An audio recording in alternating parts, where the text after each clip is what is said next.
पिछले कुछ दिनों से, कुछ महीनों से जो देख रहे हैं, हिंदुत्व की रक्षा सबसे ज्यादा कौन कर सकता है, तो इसके अंदर तीन पार्टियां जो है वो मैदान में उतरी हुई है। वातावरण बिगड़े, देखिए, मेरा नहीं है, मुझे आज बहुत सारे छोटे मोटे दुकानदार, जो कारोबार करने वाले जो लोग हैं, जिन्होंने अपनी दुकानों के अंदर माल भर कर रखा हुआ है, और वो सभी जाति के लोग हैं, उन्हें कहीं ना कहीं ये एहसास हो रहा है कि साहब कुछ होगा क्या। तो हम उनको यकीन दिलाना चाह रहे हैं कि कुछ नहीं होगा, और हम ये पुलिस डिपार्टमेंट को भी ये यकीन दिलाने के लिए आए हैं कि आप पुलिस से ज़्यादा यहाँ के लोक प्रतिनिधियों का इस्तेमाल करिएगा, क्योंकि ये शहर सबका शहर है।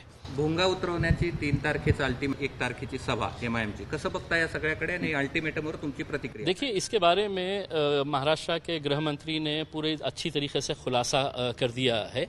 अब हम ये मुद्दा जो है, ये मुद्दे को हम चाहेंगे कि सरकार, पुलिस, प्रशासन जो है वो उसको जिस तरीके से हैंडल करना चाहे। जो कानून है वो कानून हमारे लिए कोई अलग नहीं है। अगर सुप्रीम कोर्ट का कोई आदेश है तो उस आदेश का पालन होना चाहिए, हम भी ये मानते हैं उसमें, लेकिन ऐसा जोर जबरदस्ती से ना करे तो मेरे हिसाब से, वरना इसका कोई अंत नहीं रहेगा।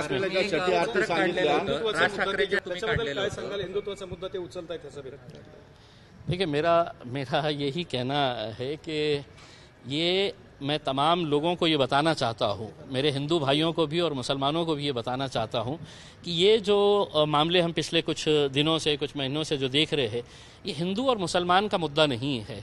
ये मुद्दा है कि हिंदुत्व की रक्षा सबसे ज़्यादा कौन कर सकता है। तो इसके अंदर तीन पार्टियां जो है वो मैदान में उतरी हुई है।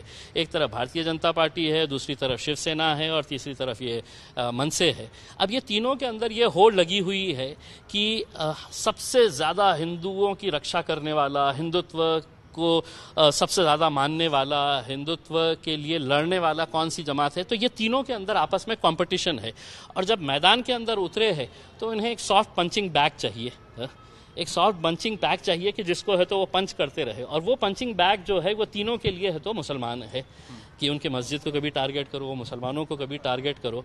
लेकिन अच्छी बात यह है कि अब लोग भी बहुत अच्छी तरीके से इन बातों को समझते हैं, तो अब लोग ना बहकावे में आएंगे, ना किसी तरह के कोई भड़काव उसके अंदर आने वाले हैं। लोग समझ गए हैं कि नुकसान अगर किसी का होता है तो गरीब का ही होता है। तो अब मुद्दे अपने अपने पॉलिटिकल इसके हिसाब से जिसको जो जैसा उठाना है उठाएंगे।